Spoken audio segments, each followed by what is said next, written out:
A ação parlamentar chegou, como vai você? Estamos por aqui com muita informação sobre o trabalho do Legislativo de São José dos Campos.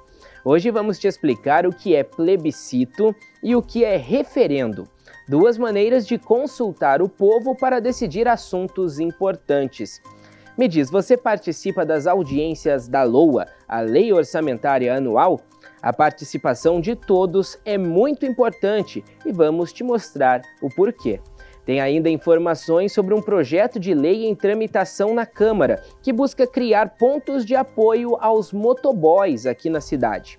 No quadro Nomes da Cidade, a história de hoje é a de Remo Cesaroni, que dá nome a uma rua no bairro Vila Ema e a um planetário no Museu Interativo de Ciências, aqui em São José dos Campos.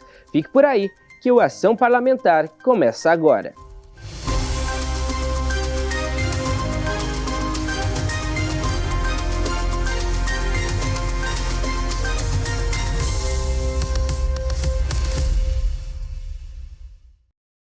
Plebiscito e referendo são maneiras de consultar o povo sobre assuntos de relevância para a nação, em questões constitucionais, legislativas ou administrativas. O Brasil já realizou 4 plebiscitos, o mais marcante em 1993, quando a população escolheu a forma e o sistema de governo. Já os referendos foram 2 na história do país, o último em 2005, quando o povo brasileiro foi consultado sobre a proibição do comércio de armas de fogo e munições aqui no país. Só esses exemplos já mostram a relevância da participação popular na nossa sociedade. A eleição desempenha um papel central no nosso sistema político. É o principal mecanismo para o cidadão exercer o direito de participação e escolha. Esse jurista explica que os representantes eleitos pelo povo são como procuradores sociais, responsáveis pelo bom funcionamento do regime democrático.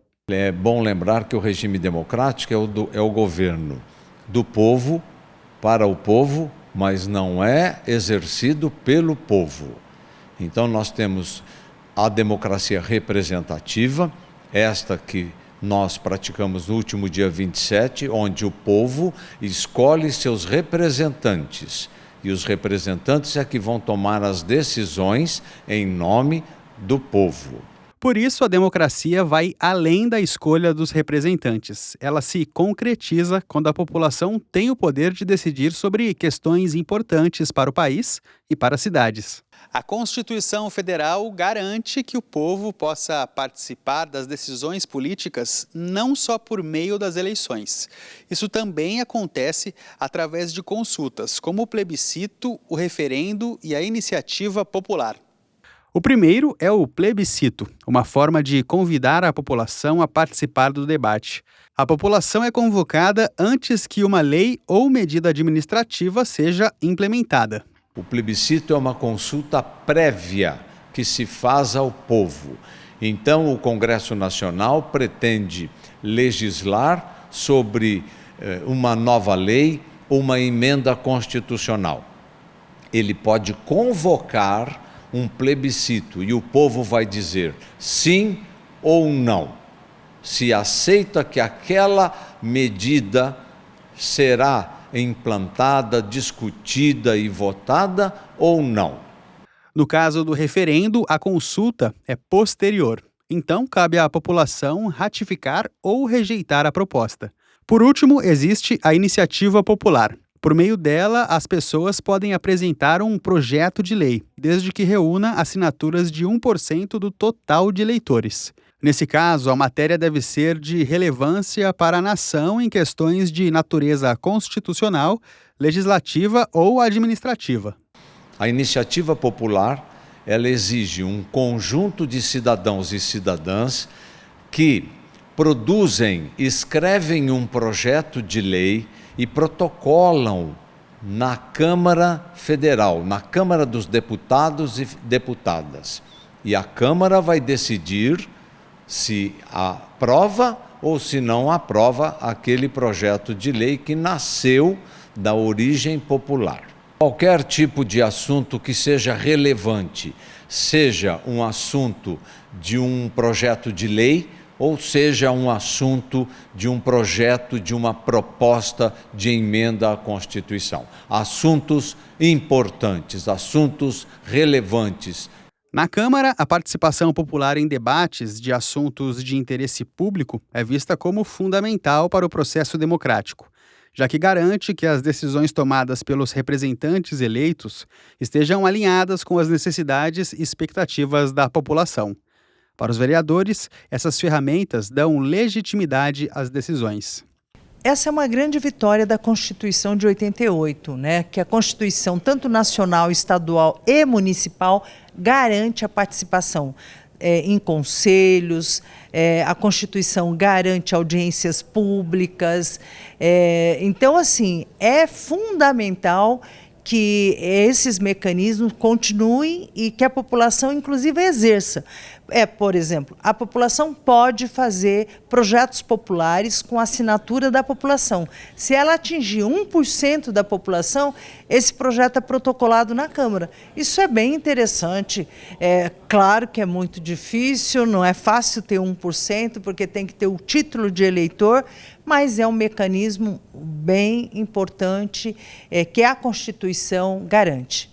Plebiscito, referendo e iniciativa popular são recursos utilizados na discussão de temas de abrangência nacional, mas os parlamentares reforçam a importância da presença da população quando assuntos que impactam o futuro da cidade e do país estão em pauta. É sempre importante, não só nos projetos que a própria população consiga organizar de emendas populares, mas os projetos da Câmara. É fundamental o acompanhamento, né? Porque é difícil, não é uma coisa simples, né? Porque a sessão de quinta-feira, a gente tem as votações dos projetos, mas a população escuta o número do projeto. Então, assim, essa assimilação e a participação democrática, ela também exige do cidadão um acompanhamento, minimamente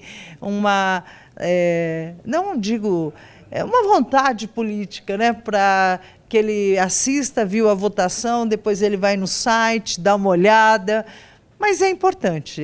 Eu acho que só assim a gente fortalece a democracia, só assim a gente fortalece a participação popular. Pronto, agora você já sabe, ou se já sabia antes, já relembrou o que é plebiscito e referendo. Aqui no Ação Parlamentar, trazemos o significado de algumas palavras do meio político que às vezes podem nos confundir um pouquinho. Mas voltando aqui para a Câmara, vamos falar sobre a LOA, a Lei Orçamentária Anual. É o planejamento feito pelo poder público para definir os destinos da verba da cidade no ano seguinte. Para elaborar esse planejamento, são realizadas várias audiências públicas, inclusive aqui na Câmara. E a participação da população nesses encontros é fundamental. Você sabia que pode influenciar como o dinheiro da sua cidade é gasto? Isso é possível através da participação nos debates da Lei Orçamentária Anual, a LOA. Ela define o orçamento da nossa cidade para cada ano e como o dinheiro arrecadado com nossos impostos serão destinados para áreas como saúde, educação e segurança. A Lei Orçamentária Anual, ela nada mais é do que uma conta de previsão dos gastos do governo, ou seja, dos dispêndios que o governo poderá fazer ao longo do ano. A LOA estabelece a regra básica do gasto do dinheiro considerado público, né? Por isso ela tem uma elaboração prevista numa lei, né? Ela segue uma regra de contabilidade pública na sua elaboração, justamente para que esses gastos eles sejam ajustados conforme as necessidades do munícipe, né? Do município em que aquela LOA está atendendo, falando na unidade básica que é o município. Mas a mesma regra vai se aplicar ao Estado e vai se aplicar à Federação. Para a elaboração da Lei Orçamentária Anual, audiências públicas são realizadas para que a população apresente suas demandas para a Prefeitura e para os vereadores. Nas audiências são discutidas necessidades e solicitações de cada bairro. As audiências públicas elas existem justamente para que o Poder Legislativo ele possa ouvir a população, né?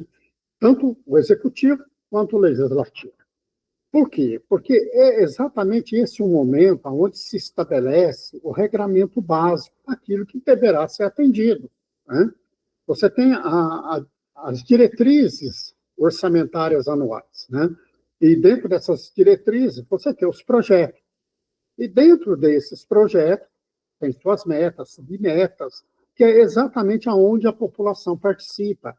Define se a prioridade é a saúde, e sempre é, se a prioridade é a educação, e sempre é, se a prioridade é a segurança pública, e sempre é, se a prioridade é a habitação, saneamento básico. Gilson é morador da região norte de São José e conta que participar das audiências faz toda a diferença. Marca presença nas reuniões há quase 20 anos. Pelas audiências, conseguiu cobrar melhorias para o bairro e alguns dos problemas enfrentados pelos moradores foram resolvidos. A gente conseguiu rampa para deficiente físico, sinalização de trânsito, uma poda de uma árvore que atrapalhava o transporte público, né? E quadra de esportes, né? Pista de skate foi conquistado, tudo através da LOAS. Mas esse exemplo do Gilson nem sempre é seguido por todos os moradores. Segundo o vereador Zé Luiz, a participação popular na construção da LOA poderia ser maior, até porque esse é um tema muito importante, a aplicação do dinheiro público. Muitas das coisas, a gente tem uma ideia macro das políticas públicas, mas muitas coisas menores, pontuais, quem nos alerta é a população. Então, por isso que é importante a participação da população, até mesmo para nos alertar. Olha, em tal bairro, em tal situação, na saúde, na segurança pública, nós estamos precisando de tal item. Então, é ali que ela colabora com a gente. A boa notícia é que participar da lei orçamentária é mais fácil do que parece. E são muitas as oportunidades. Primeiro, a Prefeitura faz audiências em todas as regiões das cidades para elaborar a proposta. São 7 no total. O projeto pronto, então, é enviado à Câmara e aí o Legislativo realiza mais uma audiência. Esta para avaliar a proposta final. E não parou por aí. Para ampliar a voz da população nesse debate, todo ano o Legislativo também cria um hot site sobre a LOA. Disponível no portal da Câmara, lá ainda é possível deixar uma contribuição online para o projeto final. A Câmara tem seu canal de comunicação também. A Câmara está de portas abertas aos munícipes. Nós, vereadores, estamos sempre nas ruas, fazendo reuniões, atendendo. Neste momento, o munícipe pode também abordar o parlamentar e dizer da sua ideia, ou dizer da sua insatisfação com alguma política pública. Então, usando os canais de comunicação que nós temos e se aproximando cada vez mais também dos parlamentares. Aí, através dessa emenda ou dessa sugestão, você pode criar emendas, mas também pode criar outros trabalhos. Por exemplo, você pode fazer uma indicação, um projeto de lei, um requerimento. Você tem vários instrumentos que, a partir da participação do cidadão, você pode desencadear uma série de coisas. Garantir a participação dos moradores na construção do orçamento da cidade é um dever do poder público, defendido pela Câmara. Uma maneira de ampliar a adesão dos moradores é a partir de ações educativas e campanhas de divulgação. Divulgar onde estão acontecendo essas audiências, qual a finalidade dessas audiências, divulgar nas associações de bairros, né? Enfim, nós temos uma série de associações civis, de congregações civis, que elas podem ser convocadas nesse momento da discussão da LOA. E agora que você já sabe os caminhos para participar, não deixe de opinar nos debates sobre o orçamento da sua cidade. A Lei Orçamentária Anual para 2025 já foi definida entre o Executivo, Legislativo e População. Mas fique atento às redes sociais da Câmara Municipal ou então pela TV Câmara, para se informar das próximas decisões do município para os próximos anos. E discutir, principalmente, os problemas da região que eu moro, né? Seja a região oeste, leste, centro, enfim, cada uma dessas regiões tem particularidades. Então, essas particularidades elas têm que ser discutidas e, guardadas as devidas proporções dos recursos disponíveis, devemos, então, privilegiar no escopo da lei. Viu só como é importante participar? A população precisa ser ouvida. Primeiro intervalo no Ação Parlamentar, mas não sai daí não. Na volta, vamos te mostrar um projeto de lei em tramitação na Câmara que promete auxiliar os motoboys da nossa cidade. Até já!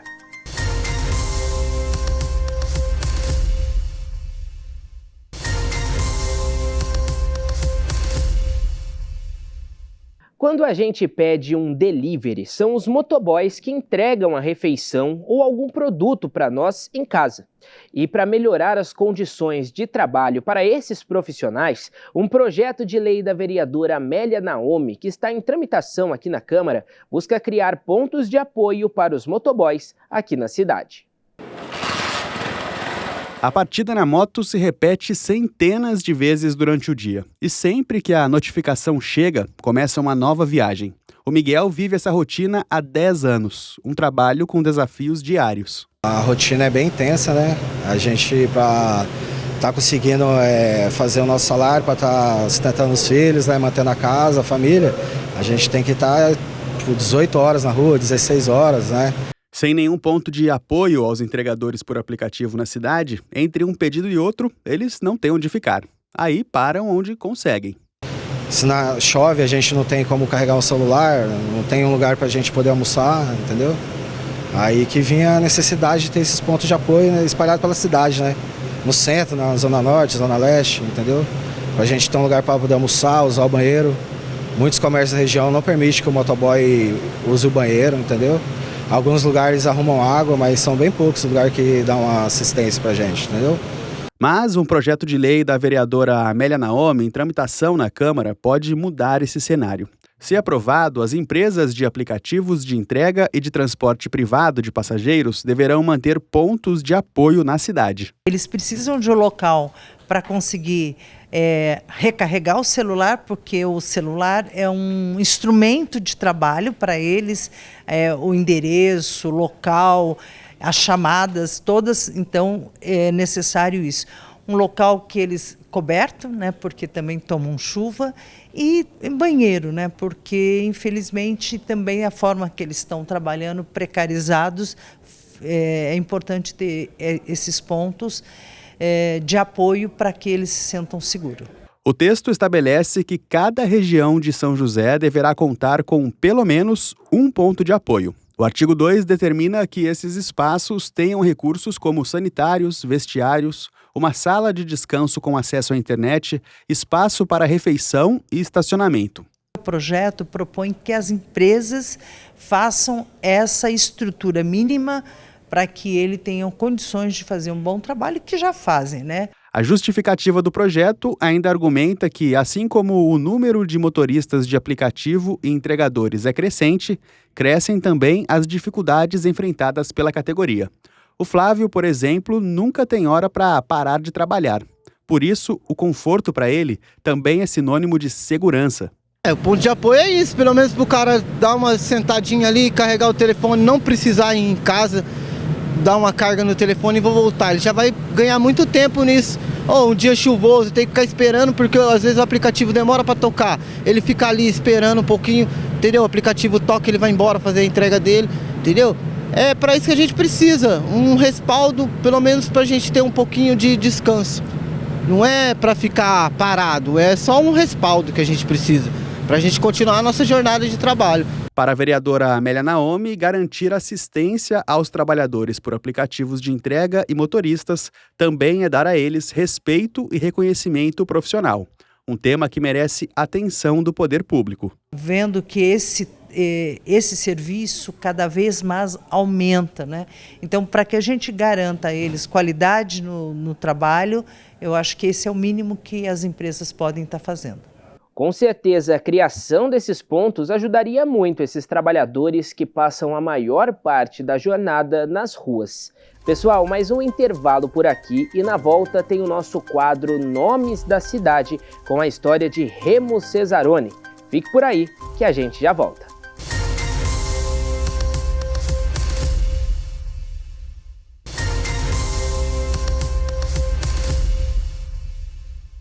De volta com Ação Parlamentar. Obrigado pela sua companhia aqui comigo.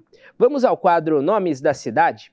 A história de hoje é de Remo Cesaroni, italiano que chegou em São José na década de 1920 em busca de tratamento para a tuberculose. Ele foi dono de um observatório conceituado que ficava aqui em São José.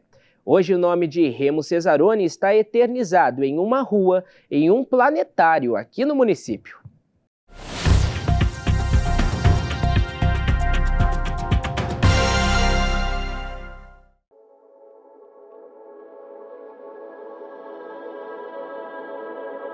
Nesta rua do bairro Vila Ema, pouca gente lembra que no lugar onde hoje está este prédio, existia um observatório astronômico.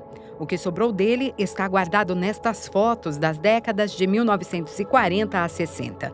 Quem idealizou esse sonho foi um italiano que carregava São José no coração, Remo Cesaroni. A iniciativa foi tão inovadora e importante para a cidade que a rua ganhou o nome dele, um legado de quem sempre acreditou na ciência e tecnologia.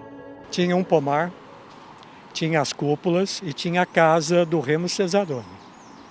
Então a gente descia a igreja Sagrada Família, pulava no pomar e tentava entrar na casa por curiosidade.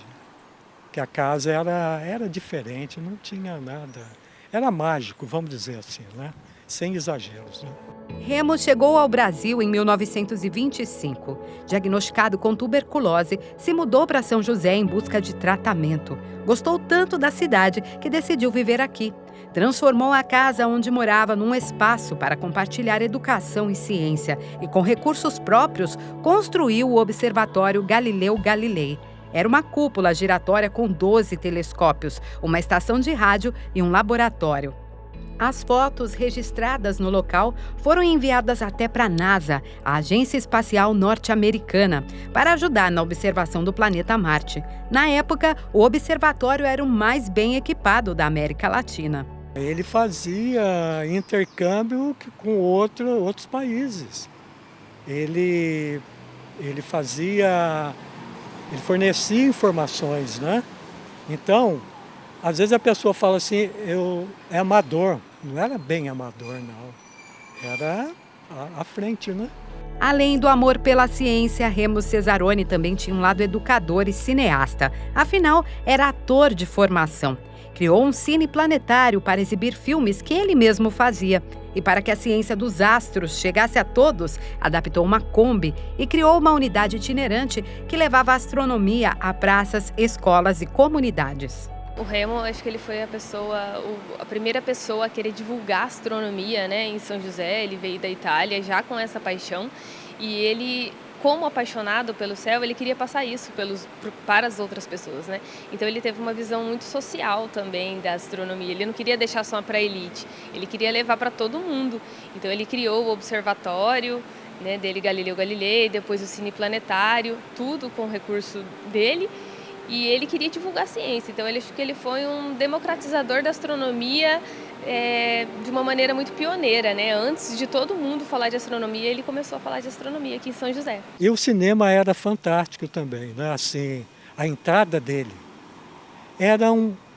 não era assistir, era um evento para a população de São José. Dentro tinha as pinturas na parede de temas mitológicos, aquelas bigas, né? Só que no espaço. E a pintura era tão bem feita, e na pintura as cordas, onde você coordenava os cavalos, era natural. Então você aprumava, olhava e via a corda. Remo Cesaroni também fazia trabalhos voluntários. No Natal, se vestia de Papai Noel para trazer presentes para as crianças. O Paulo era uma dessas crianças e guarda com carinho essa lembrança. A Kombi ficava em frente ao cine planetário, ele vestido de Papai Noel, distribuindo bala, doces. Como eu falei para você, depois ele saía e a gente corria atrás, que a gente queria mais, né? Só que chegando ali no Albadá, nós tínhamos 5, 6 anos, a gente não conseguia desenvolver mais. E como eu falei para você, ali começando a 9 de julho, perto do Albadá, ele se acelerava a Kombi, aí é que não tinha mesmo. Aí passava, acho que um tempo, ele voltava, distribuía mais, depois acabava a atividade. Vestido de Papai Noel? Vestido de Papai Noel e bem vestido, não era fantasia muito bem feita. Em 1968, Remo sofreu um infarto e faleceu. A Kombi, o cinema e o observatório deixaram de existir. Décadas mais tarde, em 2016, foi inaugurado um espaço para dar continuidade à missão de trazer os astros para mais perto das pessoas. O planetário Comendador Remo Cesaroni. O nosso planetário ele foi fundado, em 2016 e começou a funcionar em 2018. E ele recebe, por dia, mais ou menos 300 crianças passam por aqui. Então, no período 2 sessões no período da manhã e 2 sessões no período da tarde. E o fluxo ele é contínuo, de crianças de terça a sextas, atendendo as escolas de São José, da região, e até de mais longe, que tem outros estados que vêm aqui também. E aos sábados a gente atende o público geral, com 4 sessões de planetário. Então, enquanto o museu está funcionando, tem sessão de planetário todos os dias. Porque ele plantou a semente lá atrás e hoje em dia o papel que o MIC, que o nosso museu tem, o nosso planetário tem para as crianças é um papel muito parecido com o que ele fazia lá atrás, de levar isso para elas. Então, até hoje a gente sente a importância que ele teve. Acho que se não tivesse sido ele, talvez a gente não seria uma referência no país, Ainda em vida, a cidade agradeceu o engajamento de Remo Cesaroni. Ele recebeu medalhas, honrarias e títulos, como o de cidadão honorário e cidadão benemérito de São José dos Campos. Como homenagem póstuma, seu nome foi eternizado em 2 locais da cidade. Um homem à frente do tempo, que ainda influencia todos os que acreditam no papel da ciência e da astronomia. Ele era um multicultural. Era uma pessoa de muito conhecimento e sabedoria. O que eles estão fazendo hoje, comparação, ele já fazia nos anos 50, 60. Então olha para você ver. Põe aí até 68, 2024, você vê, ele estava à frente. Se nós tivéssemos 1000 Remo Cesaroni aqui, ia ser a melhor cidade do mundo. Entendeu? Porque ele estava realmente à frente, ele, o professor Domingos Macedo Custódio, e quem se uniu a eles, Então,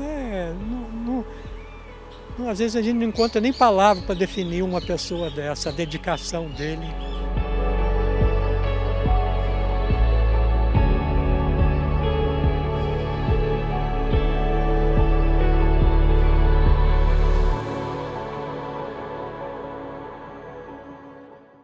Pois é, pela história dá para ver que ele estava à frente do seu tempo mesmo. Bom, pessoal, chegou ao fim a Ação Parlamentar de hoje. Eu lembro a você que você pode acompanhar a programação da TV Câmara no YouTube em @TV Câmara SJC. Na semana que vem eu volto. Tchau, tchau!